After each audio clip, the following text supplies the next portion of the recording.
खबर उत्तराखंड देख रहे हैं आप सब और मैं हूं आपके साथ रूपाली शर्मा। तो चलिए बुलेटिन की शुरुआत करेंगे। उत्तराखंड में मौसम का मिजाज एक बार फिर बदलने वाला है। मौसम विज्ञान केंद्र ने देहरादून समेत 8 जिलों यानी कि उत्तरकाशी, चमोली, पौड़ी, बागेश्वर, नैनीताल, चंपावत और पिथौरागढ़ में भारी से भारी बारिश को लेकर येलो अलर्ट जारी किया है।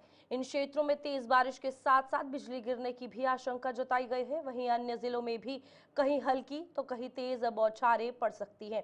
मौसम वैज्ञानिकों का कहना है कि जलवायु परिवर्तन और बदले मौसम पैटर्न की वजह से पहाड़ी जिलों में लगातार भारी बारिश का खतरा बना हुआ है। 17 सितंबर तक बरसात के दौर जारी रहेंगे उत्तराखंड में। इस समय इस सीज़न में जो है अगस्त जो महीना था, इसमें हमको जो बे ऑफ बंगाल से और अरबियन सी से दोनों साइड से हमको मॉइस्चर लॉर्डिंग विंड जो है मॉइस्चर के साथ जो हवाएं आती है, साउथ ईस्टर्ली विंड्स और या साउथ वेस्टर्ली विंड्स अरबियन सी से आती है, उनका इंटरेक्शन मिला है यहाँ पे। और उसके साथ साथ वेस्टर्ली में जो ट्रफ आता है उनके इंटरेक्शन से हमको उस सीज़न में ज़्यादा एक्टिविटी मिली है।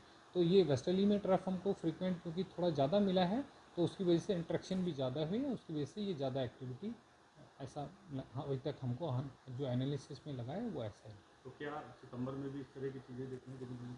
सितंबर में अभी अनुमान सामान्य से हमारे ज़्यादा ही है। सामान्य से 109% जो है 109% हमारा जो फोरकास्ट है।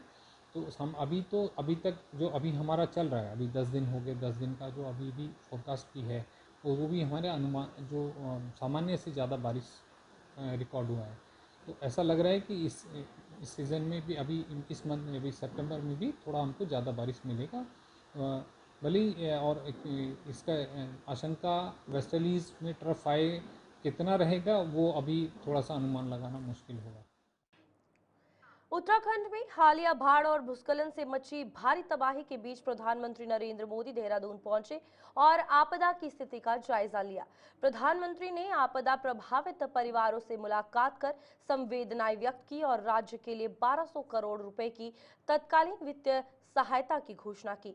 इसके साथ ही उन्होंने मृतकों के परिजनों को 2 लाख रुपए और घायलों को 50,000 रुपए की आर्थिक मदद देने का ऐलान किया।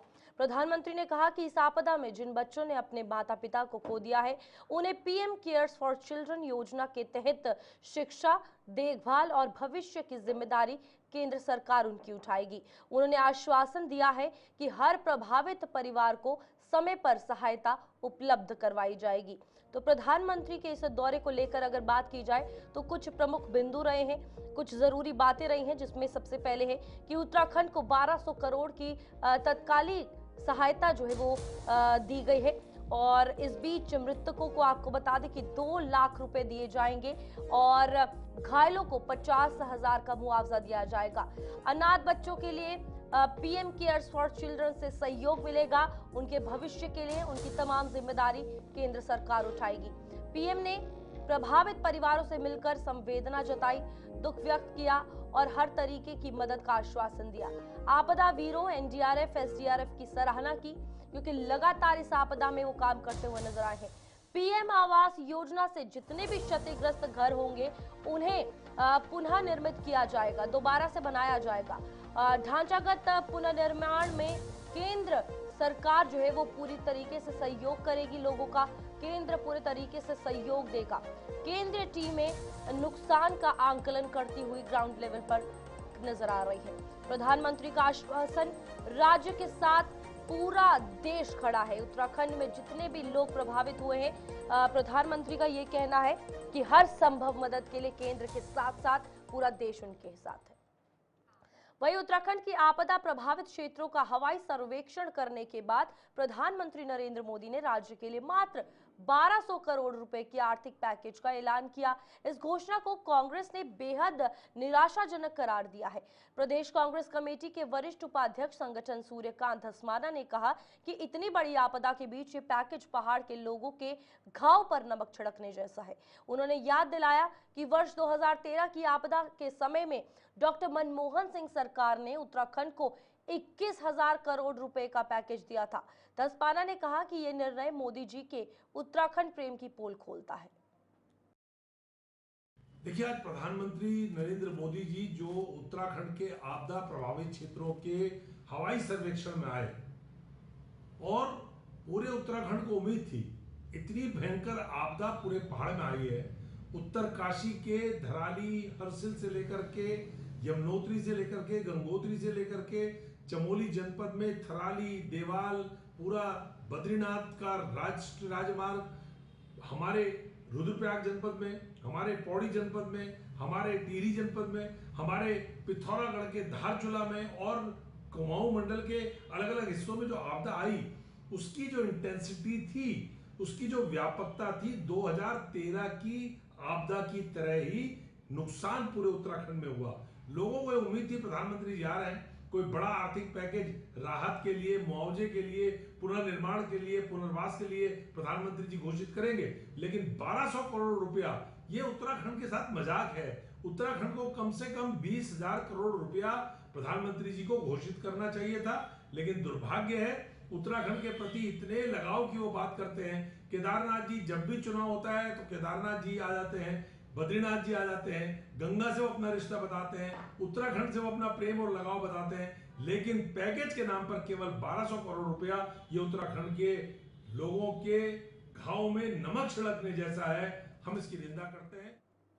वहीं बीकेटीसी अध्यक्ष और भाजपा प्रवक्ता हेमंत द्विवेदी ने कहा कि प्रधानमंत्री नरेंद्र मोदी ने उत्तराखंड को आपदा राहत कार्यों के लिए 1200 करोड़ रुपए की आर्थिक मदद देकर प्रदेश की चिंता को प्राथमिकता दी है। द्विवेदी ने यह भी बताया है कि प्रधानमंत्री ने हवाई सर्वेक्षण के बाद प्रभावित परिवारों से मुलाकात कर संवेदनाएं व्यक्त की और राज्य सरकार द्वारा चलाए जा रहे राहत कार्यों की भी सराहना की। उन्होंने कहा कि मुख्यमंत्री पुष्कर सिंह धामी के नेतृत्व में सरकार हर संभव सहायता दे रही है। द्विवेदी ने यह भी कहा कि प्रधानमंत्री मोदी का संवेदनशील रवैया आपदा पीड़ितों के लिए संबल बना हुआ है। वहीं देहरादून नई शिक्षा नीति 2020 के तहत अब प्रदेश के छात्र छात्राओं को अपनी पसंद के विषय चुनने की आजादी मिलेगी। बीते कल आपको बता दें कि सचिवालय में हुई राज्य स्तरीय टास्क फोर्स की बैठक की अध्यक्षता उच्च शिक्षा मंत्री डॉक्टर धन सिंह रावत ने की। बैठक में निर्णय लिया गया कि छात्रों को मल्टीपल एंट्री और एग्जिट विकल्प के साथ कौशल विकास, भारतीय ज्ञान परंपरा और तकनीकी आधारित विषय पढ़ने का अवसर मिलेगा। डॉक्टर रावत ने कहा कि पाठ्यक्रम में ईवी टेक्नोलॉजी, डेटा एनालिसिस और आईओटी जैसे आधुनिक विषयों के साथ साथ योग, आयुष, कृषि और वानिकी जैसे पारंपरिक ज्ञान को भी शामिल किया जाएगा। सभी विभागों को नेशनल क्रेडिट फ्रेमवर्क के तहत पाठ्यक्रम तैयार करने के निर्देश दे दिए गए हैं। देखिए, जो राष्ट्रीय शिक्षा नीति है उसमें बच्चों के सर्वांगीण विकास के लिए कई जो है भारत सरकार ने इनिशिएटिव लिए हैं और उसमें यह है कि बच्चा अपने चॉइस बेस से सब्जेक्ट ले सकता है। बच्चा जो है साइंस के साथ कॉमर्स की भी पढ़ाई कर सकता है। बच्चा जो है अगर एक विश्वविद्यालय से दूसरा विश्वविद्यालय में जाना चाहता है तो भी हम फ्रीडम दे रहे हैं। और साथ में मैंने ये भी कहा है कि बच्चों के लिए जो जो व्यावसायिक सब्जेक्ट पढ़ाए जा सकते हैं वो भी हमको अपने विश्वविद्यालयों में। वहीं बरसात के बाद उत्तराखंड में चार धाम यात्रा खोल दी गई है। कुछ दिन बीत चुके हैं। साथ ही यात्राओं के आंकड़ों की अगर बात करी जाए तो इस पर बात करते हुए पर्यटन मंत्री सतपाल महाराज ने कहा कि 43 लाख से ज्यादा यात्री अभी तक चार धाम यात्रा के दर्शन कर चुके हैं।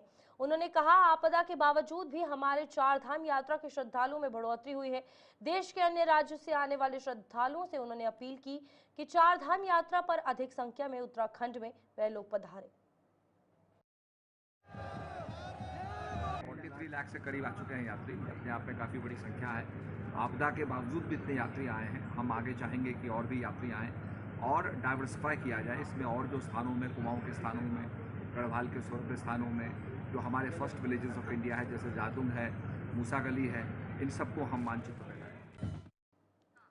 चारधाम में यात्रा के दूसरे चरण केदारनाथ हेमकुंड साहिब की हेली सेवा की टिकट बुकिंग आज शुरू होगी और IRCTC की वेबसाइट दोपहर 12 बजे खुलेगी। इसमें तीर्थयात्री 15 से 22 सितंबर तक की यात्रा के लिए टिकट बुक करा सकेंगे।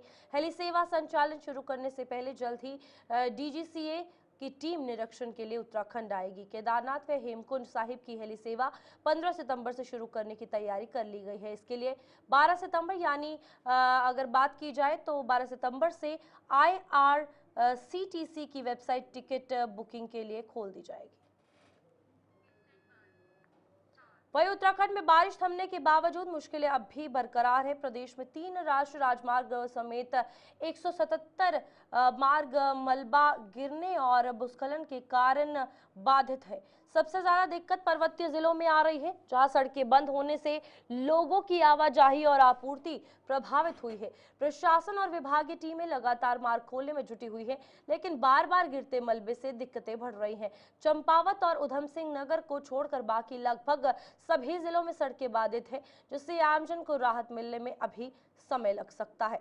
कहा कितने मार्ग बंद हुए हैं ये आपको बताते हैं। फिलहाल 3 राष्ट्रीय राजमार्ग बंद है, जिसमें राज्य में आपको बता दें कि NH यानी नेशनल हाईवे समेत 177 मार्ग बंद हो चुके हैं। टिहरी में 23 सड़कों पर यातायात पूरे तरीके से बंद है। वहीं चमोली में 32 सड़कों को बहाल, अभी ट्रैफिक वहां पर नहीं हुआ है। रुद्रप्रयाग 25 सड़कें अभी भी बंद पड़ी हैं। पौड़ी में भी अभी सड़कें बंद है।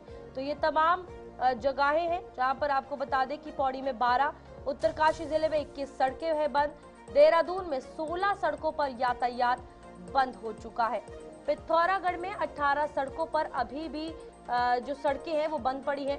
अल्मोड़ा में आपको बता दें कि कुल मिलाकर 16 सड़कों पर यातायात बंद है। बागेश्वर में 6, नैनीताल में 7, हरिद्वार में 1 सड़क बंद है। तो ये कहां पर कितने मार्ग उत्तराखंड में इस वक्त बंद है, ये तमाम वो जायजा है जो फिलहाल लिया जा रहा है। पूरा नंबर है जो सामने आ चुका है। वहीं उत्तराखंड राज्य गठन के 25 साल बाद प्रदेश को पहली खेल यूनिवर्सिटी का तोहफा मिला है। हल्द्वानी गोलापार में बन रही मानसखंड स्पोर्ट यूनिवर्सिटी को तेजी से फंक्शनल बनाने की तैयारी चल रही है। वाइस चांसलर और रजिस्ट्रार की नियुक्ति हो चुकी है और अब कोर्स और करिकुलम तय करने का काम शुरू हो गया है। शुरुआती चरण में BPEd, BCES और स्पोर्ट्स मैनेजमेंट और स्पोर्ट्स साइंस जैसे पाठ्यक्रम शुरू होंगे।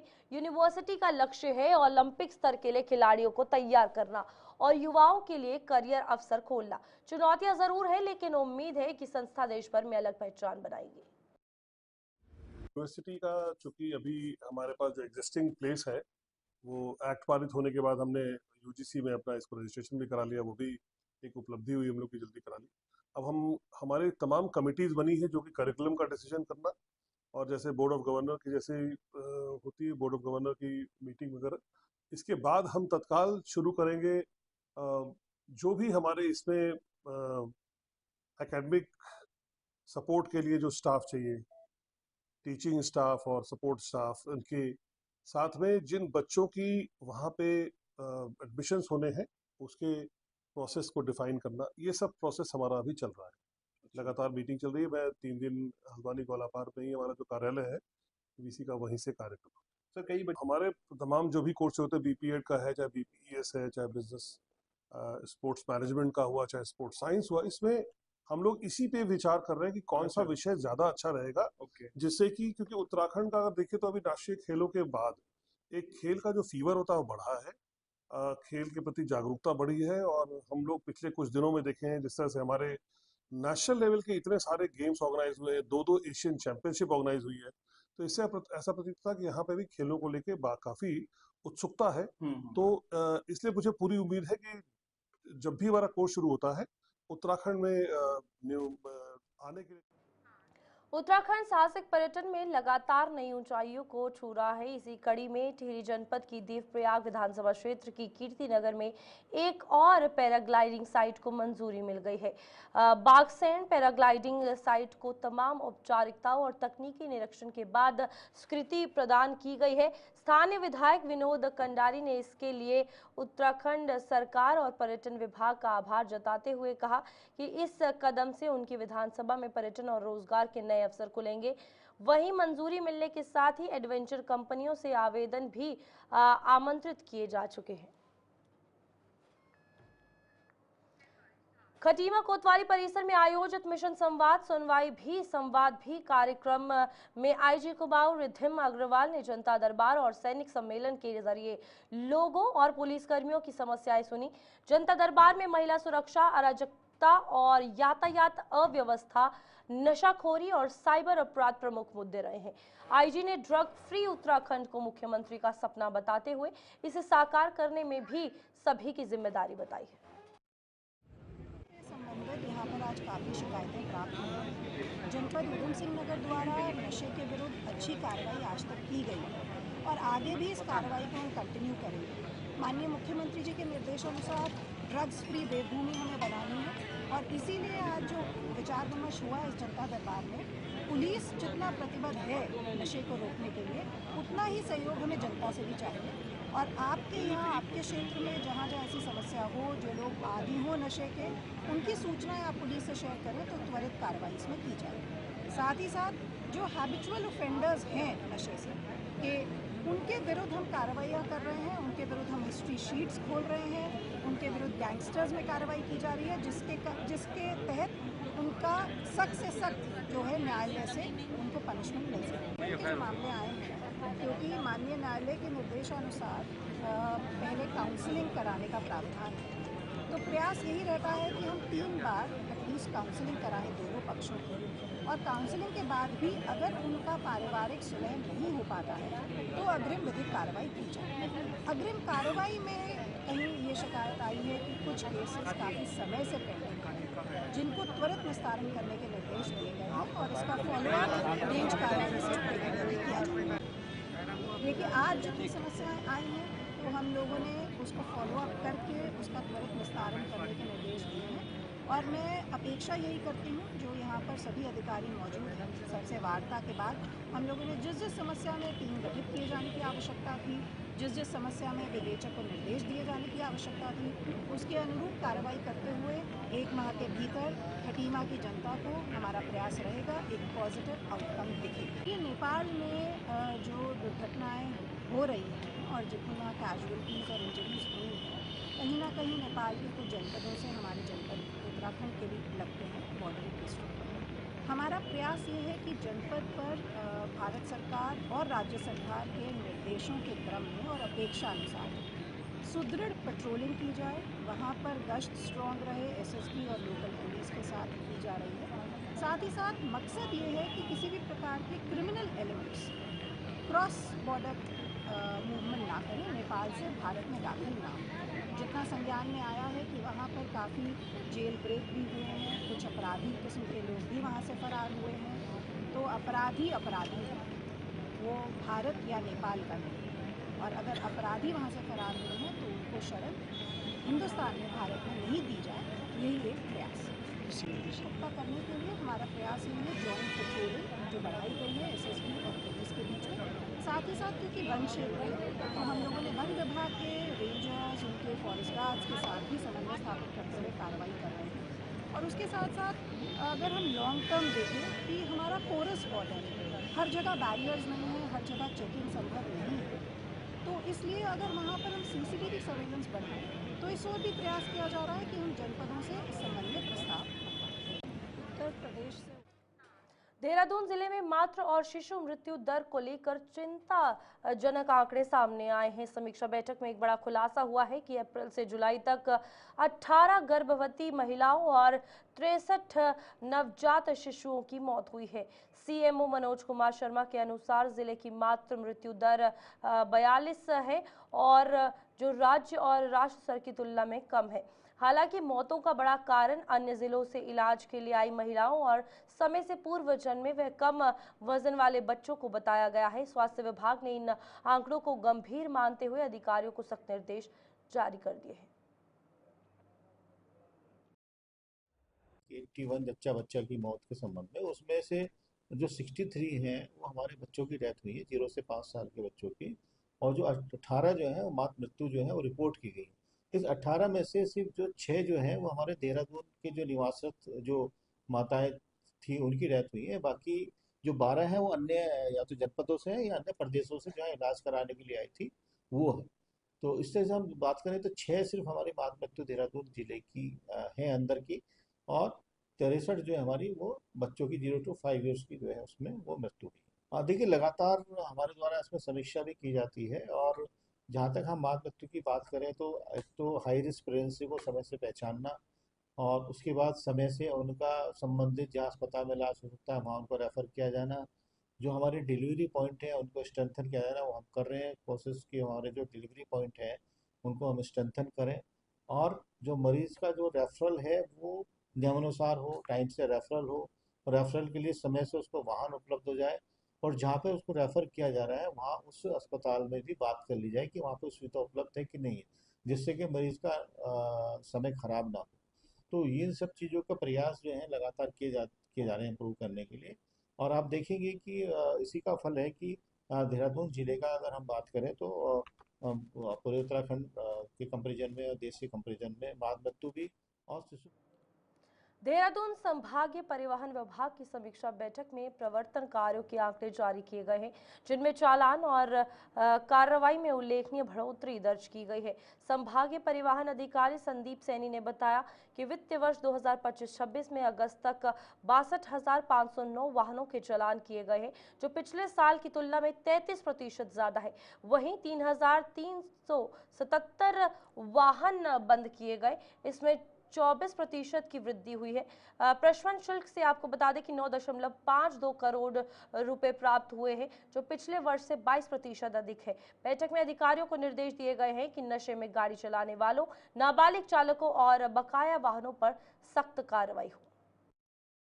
इसमें हमारा जो देहरादून संभाग की सारे प्रवर्तन अधिकारियों की बैठक आरटी एनफोर्समेंट द्वारा की गई, तो उसमें समीक्षा में ये देखा गया कि जैसे हरिद्वार, रुड़की, यहाँ बहुत अच्छा काम हुआ है। पिछले वित्तीय वर्ष के सापेक्ष इस बार चालान में काफ़ी बढ़ोतरी हुई है, लगभग 22% की बढ़ोतरी हुई है। पूरे की बात करें तो 9.5 करोड़ रुपए जुर्माना वसूला गया है, जो पिछले वर्ष 7.25 करोड़ था।